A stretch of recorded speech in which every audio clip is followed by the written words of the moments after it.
Because he's old. You don't fart. Yeah, they don't fart. Yeah, so we had Star Wars. Yay! Had some Age of the Republic. Oh. A couple of one-shots come out. And rest in peace, Vader.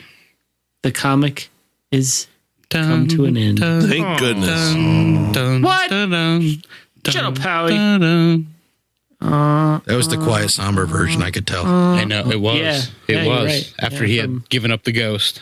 Yeah, Empire Strikes Back. Return of the Jedi. That was the disco version. I got that too. Okay. Yeah.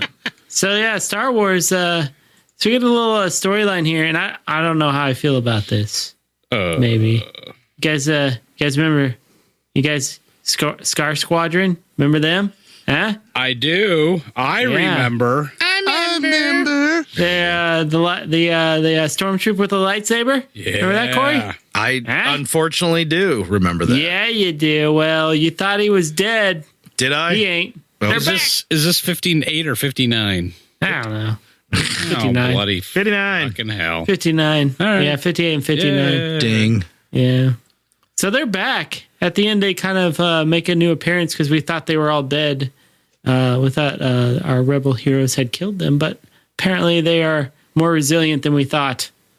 They're here to get Princess Leia, Han Solo, and Luke Skywalker back to the Empire for, I guess, to be killed or something. I don't know. Yeah. Well, if you remember, our heroes are hiding out, right? Yeah, they're on a planet of this planet kind of reminds me of like the old canon Mandalore, where it's kind of like a farming-ish society where everyone works for their food or whatever, but everything is like trial by combat. At one point, Han Solo bumps into somebody at the bar and he's like, trial by combat. Damn, let's go outside. Trial by combat. Yeah, so it's a very like militaristic / agrarian community that has like one rich dude there, I guess, who our heroes are staying with. Well, this is interesting because Princess Leia was betrayed by the princess of that planet. I can't remember the name of. But now she's swearing revenge, and I thought this was kind of strange because she wants to like destroy the whole infrastructure and economy of this planet. Yeah, it was odd for her. I'm like, her that character. doesn't seem like something Princess Leia would do per se, because she was all about the hopey, lovey, get people on board without, destroying their entire planet or their at least their economy. But then I got to think, Turin, right? The ones that had betrayed, that had betrayed her. That and she's when we last left her, she was in her bedroom. Han thought he was getting ready to hook up. Instead, she was in there saying, "I figured out a way how to sabotage this planet." Yeah, it was kind of strange. It was kind of strange. Yeah, and then I got to thinking about it. So the last few issues has been that major defeat that the Empire had struck against the rebellion. That's kind of talked about in the crawl of Empire Strikes Back, and it kind of got me thinking, like, she just lost like a vast majority of the rebel fleet. She lost a bunch of good generals, and now it's kind of like Leia's walk through the dark side, kind of like she's kind of on the ropes, like everything's not going to plan. She doesn't have any really close allies anymore except Luke and Han. So to me, it's kind of, I don't know where they're going with this, and I hope this is the direction they're going. Like, it's her flirting with the dark side, which we haven't really seen too much of that, even in the old canon. And I've always been kind of interested in seeing her being tempted and seeing what would happen. Right. It's an interesting take. I like that. Yeah, so I'm hoping it's something like that. And at the end, she kind of has this moment where she realizes, like, oh, I'm kind of like becoming Vader, where I'm just destroying this planet that Vader had already gone to and destroyed himself. So I'm hoping that's going to be the final outcome, because I think that would be kind of cool. Actually, I think you're probably onto something there, because I did notice that when Leia said that, did you notice? I mean, Han kind of looked at her like, "Is that coming out of you?" Yeah, so, it's like, where'd this come from? Yeah, right. So I mean, so the comic seems self-aware. So you might be right. Maybe, we're seeing just a little, I don't know, character development with Leia. So that's cool. So that's cool. That would be cool. Just to see it, like Leia's always been the paragon of virtue, and she's always the hopey, lovey type. And even, I mean, that's not realistic. And I like to see a more personal Leia, more like, that struggles with like a realistic, like how a real person would act, and that's kind of cool to see. We'll see where that goes. So like Karen, like we discussed in the last episode, this is Karen Gillan's run, Gillan, and then after this next arc, he'll be out. So hopefully he ends it on a good note there. We'll see. Yeah. Speaking of Karen Gillan, Vader has come to an end. The second Vader run of the again has come to an end. Ended again. Until later in the year when a new Vader arc starts. But anyway, so this whole arc has been about Vader building his castle on Mustafar. And in the previous issues, the reason he's doing this is to open like a gate into like some weird out of time dimension. I think we kind of like we're assuming it was that one that we saw in the Rebels TV show. Yes. So at the end of the last feels issue, that way. Not exactly. No, it has right. Yeah, there's similarities there. So this whole issue, Vader basically opens this, I guess, tear in space time or whatever, and is able to transport his inner self, I guess. And it's very strange. So in past, let me back up a little bit. So in past issues, he goes into his meditative trance, and he's this swirl like imagery wise in the comic. He's this swirl of red and black mixed together where his limbs that he's missing are white. So he assumes that kind of form in this new, I guess, interdimensional space or whatever.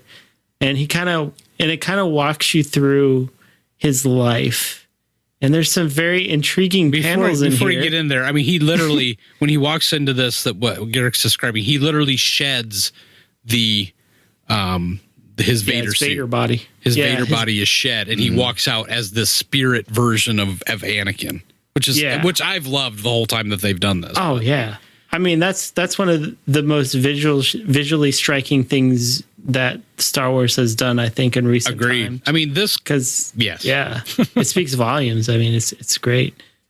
So he kind of walks through the steps of his life as he goes through here, looking for Padme to rescue her from, I guess, death somehow. And there's some panels that people are tweaking on. I think a lot. Maybe people could be reading too much into, maybe not. But at first, you see Shmi Skywalker pregnant with him, Anakin, and then in the next panel, you see the Emperor with his like arm over his hand over her belly and like doing something, and you see a swirling dark mass in there. So I'm assuming, he had something to do with Anakin being born. I don't know. Right. Basically what they're alluding to. Is this basically saying that Palpatine, and people have theorized this for a while, that Palpatine is the father of Anakin in some way. And this he's a Force daddy. Yeah. I mean, the Darth Plagueis novel, he and Darth Plagueis like perform some ritual. And this is Legends now, but they perform some ritual that caused the Force to impregnate Shmi with like a dark side baby, I guess. It's very you have to read the book. It's weirdly, it's like a weird concept, but for some reason it made sense in the context of the book. But I don't know if that's what they're kind of alluding to, but it was a very strange panel to include in this comic, we'll say. I think it's an interesting one, and it sparked a lot of conversation, which is fun. Yeah. I mean, it's always fun, hearing people's theories on this. But yeah, I personally, I mean, this is just my take on it because this is the hot thing that everybody's talking about right now. To me, I think people are reading more into it than I think was intended. Yeah. But again, I mean, it's cool that it sparks discussion, and At the same time, haven't there been some official people where they're like, "Hey, does this mean that Palpatine was involved with Anakin's birth?" And like Pablo or somebody, then they go, "Yeah, everybody knew that." Which is Pablo's response to everything is like, "Yeah, why are you even asking?" Say, he's so flip anymore. I don't even read his stuff anymore. I don't either, and I don't even when someone says, "This is what Pablo had to say," I'm like, I don't even believe him. Sometimes I feel like it's like his answers are based on what he had for breakfast. I think at one time he enjoyed that. You can tell he just doesn't even enjoy this. Yeah, he's definitely fatigued with the Star Wars like onslaught of fanboys. Like, hey, what about this? Everything that's happening, in this comic could be happening in Vader's head. Well, yeah, and the whole thing is just a meditation. And as I think as you go on, you kind of see that. I mean, this is his perspective. Yeah, and I mean, obviously, it's the Force telling him something too. You know, so I mean, there's all of those different forces at play here. Well, go ahead. There's a panel in this that, if you remember the early episode 1 posters, where Anakin's kind of standing next to a dome structure, and there's the shadow his shadow is Vader. That's actually a panel in this comic. Yes. And then Vader jumps out and tries to grab young Anakin. So obviously a lot of this stuff is just like trippy dream world stuff. Right. Yeah. Kind of nightmarish. Yeah. Yeah, very nightmarish. But here's the thing. I mean, what I'm getting from this comic, what I'm getting from this whole issue, and by the way, if you like to look at pictures, you can still read this comic in about 30 seconds because there's not a lot of words. No, there's not. Yeah. And it's all words from the movie, basically. What I get from this comic is that I don't mean to sound like a high school English teacher, but the symbolism that I'm pulling from this is that Vader is confronting the fact that everything that was Anakin was all staged.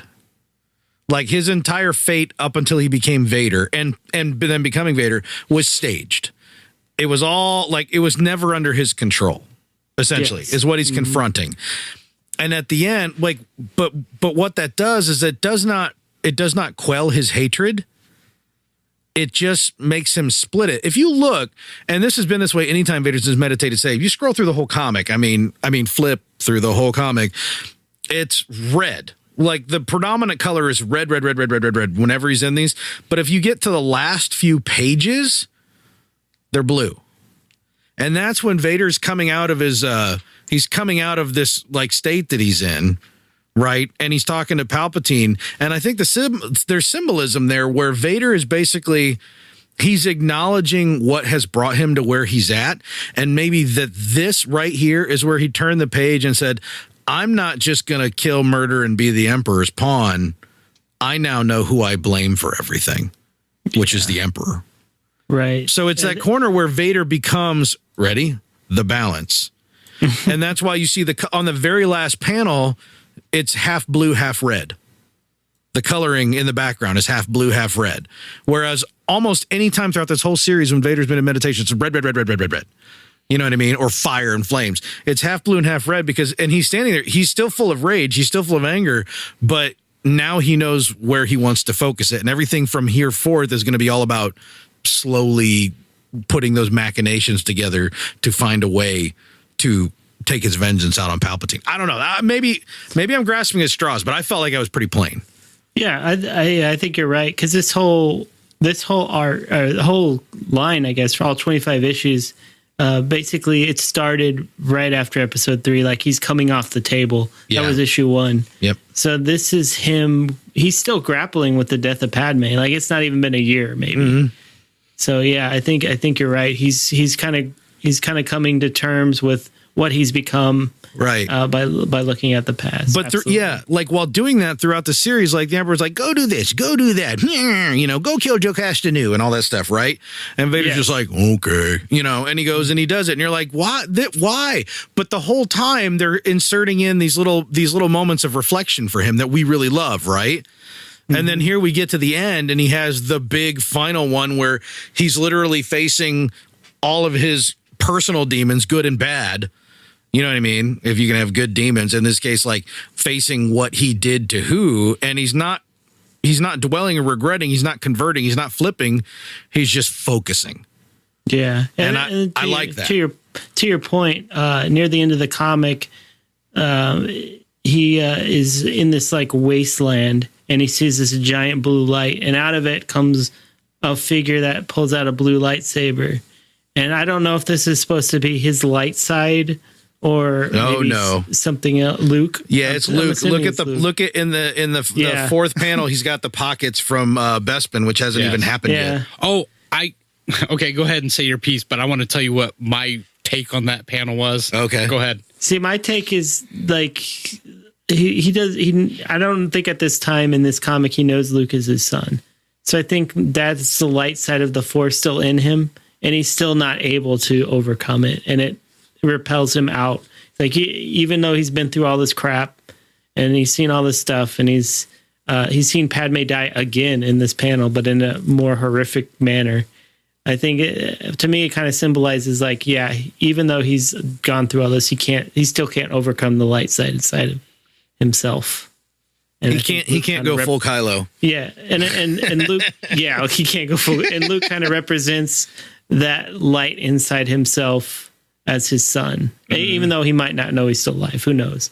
But that's how I saw it. So when I saw that panel with, I think it's clearly Luke. Yeah, I agree. Yeah, and that's clearly Luke. He's even got like the little belt holster thing. It's clearly Luke from Empire Strikes Back in his Bespin gear. Yeah.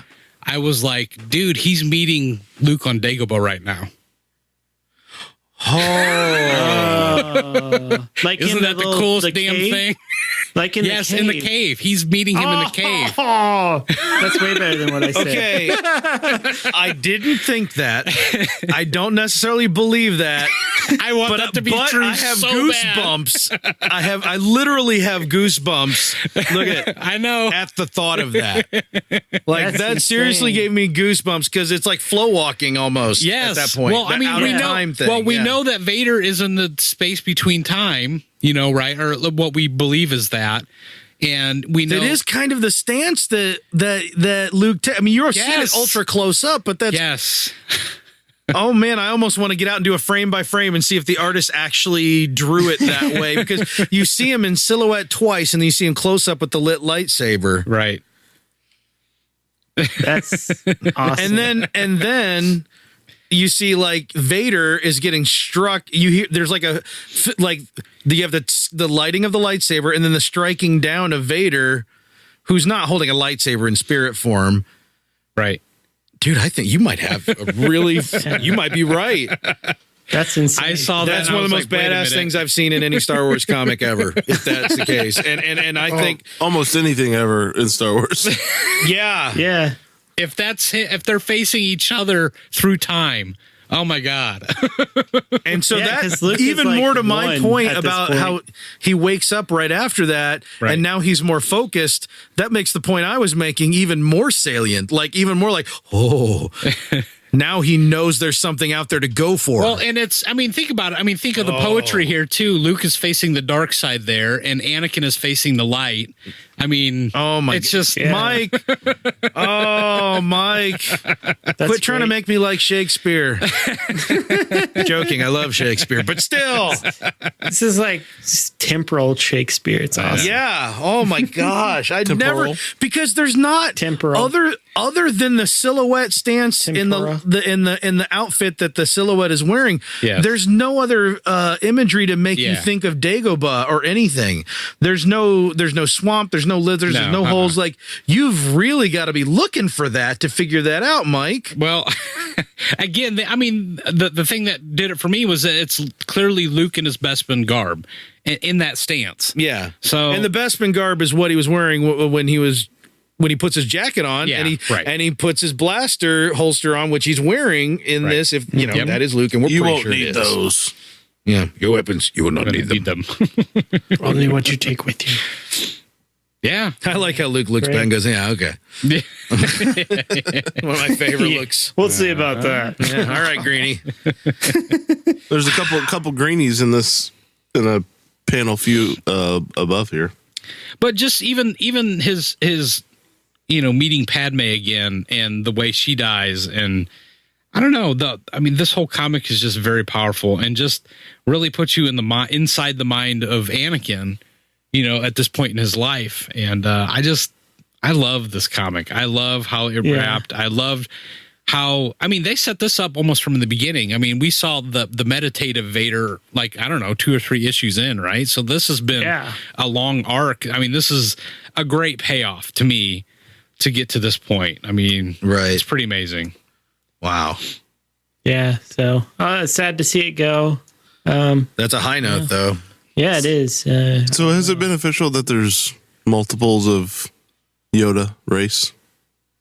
Yeah, Yaddle. Well, Yaddle was in episode 1. Yeah. Yeah. She's on the Council of Masters in episode 1. I don't remember. That's Yoda's girlfriend in my head. Yeah, in everybody's head. They did it. Yeah. They had hot little green sex. So that Vader run was probably, I don't know, I think I liked it better than the original one because there was a lot of depth in this one. Yes. Although Vader Down was still really good. Yeah. Yeah. Guys, I'm looking at a screenshot from the cave. Yeah. That's what he used. That's what he modeled the picture. I mean, I need to put it up on the big screen because it's a very JPEG compressed screenshot, but it's that stance. Yep. The hands are in that position. The holster is exactly offset from the, Wow, that artist cares a lot more than most of the readers are going to notice. Yeah. Wow. Absolutely. Wow, that's great. That is super cool. Good job, Yay. Mike. Found that out. You know what? If you want to see us side by side, I'm going to put these on Discord. Do it. You're going to want to join our Discord. Go to the subreddit, Fly Casual subreddit, and find the Discord link and join us because I'm going to put these right in there for you to take a peek at. Awesome. Yeah. So we had a couple of Age of the Republic come out. Had an Obi-Wan and a Jango Fett. You know Jango? I do. The clone father of Boba's the clone. So Boba's the clone son of Jango. The clone source. The clones. What are you gonna I thought that these. I'm glad these two came out back to back because there's kind of like a little mirroring going on between these two. Because it was Obi-Wan taking kind of leading around Anakin, showing him the ropes, and then the Jango was was leading around Boba. Yeah, it's Boba. Yeah. So it's kind of like two sides of a different coin, I guess. Parallels, yeah. I really like the Obi-Wan one. I did too. I loved that one actually. Yeah, that was really good. These have been like overall, except for maybe Darth Maul. The Qui-Gon one I thought was excellent. The Obi-Wan was excellent. I wanted more of the Qui-Gon for sure. Oh yeah, we need more Qui-Gon. And I'm hoping that comic sold really well, so they maybe get something in their head to make more. The Darth Maul one was okay. I like the Jango Fett one. It obviously wasn't the best one, but I like to see a little Boba Fett action. He's getting trained by his dad. Yeah, actually, the Jango Fett was almost more about Boba Fett. And it really was. Kind of liked that. I mean, I found that more interesting than... I mean, I think going into it, I was kind of hoping we'd get more backstory on Jango. Good luck with that. It's probably all locked down. Yeah, no, we didn't. Yeah. It was more Boba, but I mean, it was being baptized by fire for Boba. It was a good story. Yeah. There was a little bit of backstory on Jango. Basically, very little. Count Dooku comes to him and he's like, "Hey, we want to make you clones and stuff out of you." You see him meet Darth Tyrannus on the moons of Bogdan or whatever. Yeah. Okay. Yeah. Moons of Bogdan, got it. He's like, "Hey, we need you to make some clones out of your DNA or whatever." He's like, "Okay. I need lots of money." And also like one other thing. And it was Boba Fett. That was the other thing. An unaltered clone. An unaltered clone of myself. So it's like, he's just showing Boba the ropes. And it's cool how he kind of lets him sink and swim at his own peril, I suppose. So it was interesting. Kind of wanted a little bit more Boba Fett. I think that'd be cool. A little young Boba Fett Chronicles going on. Yeah. Yes. Boba Fett. Guys, I'm still floored by Vader fighting Luke in the cave. I can't. I should have saved that for last. Damn it. Oh my God. I cannot. Like, I'm having a Star Wars internal crisis I haven't had since like Yuuzhan Vong trilogy.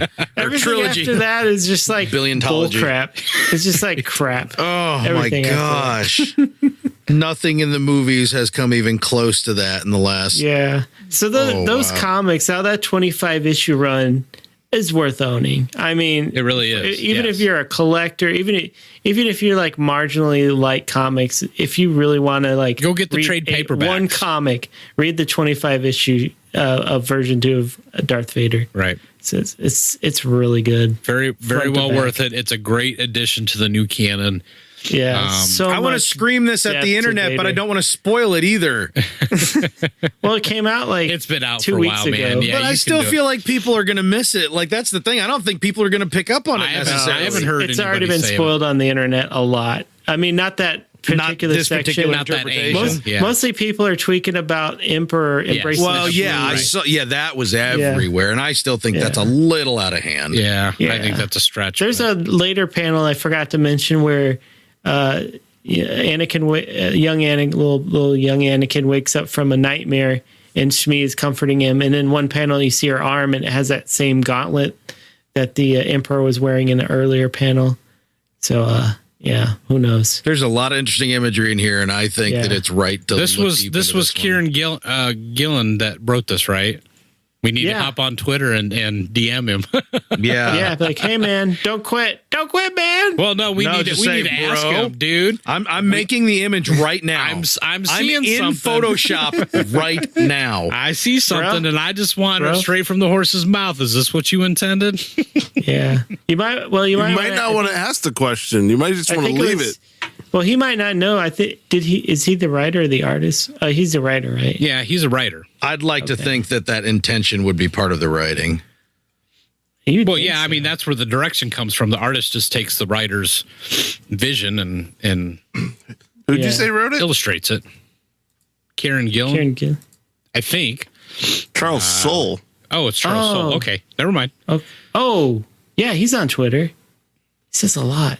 He's very active on Twitter. We should ask him. Don't ask him publicly. Oh, why not? Should I DM him? Yeah, DM. Don't they have to follow you back to DM someone? No, there's like a new way that works or something. Oh, nice.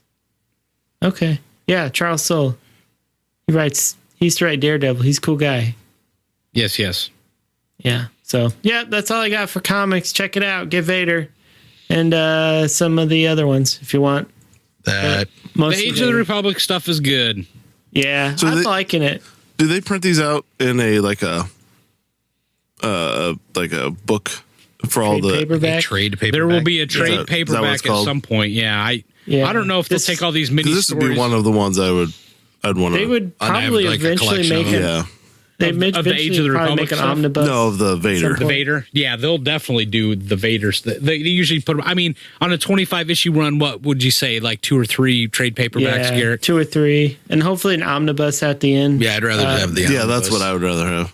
Yeah, but I don't know if they really typically do the omnibuses recently. I don't know. I haven't seen any omnibuses of any of the new Star Wars at this point. I haven't either. Maybe they're waiting until the sales drop so they can put those out or whatever. Yeah. Who knows?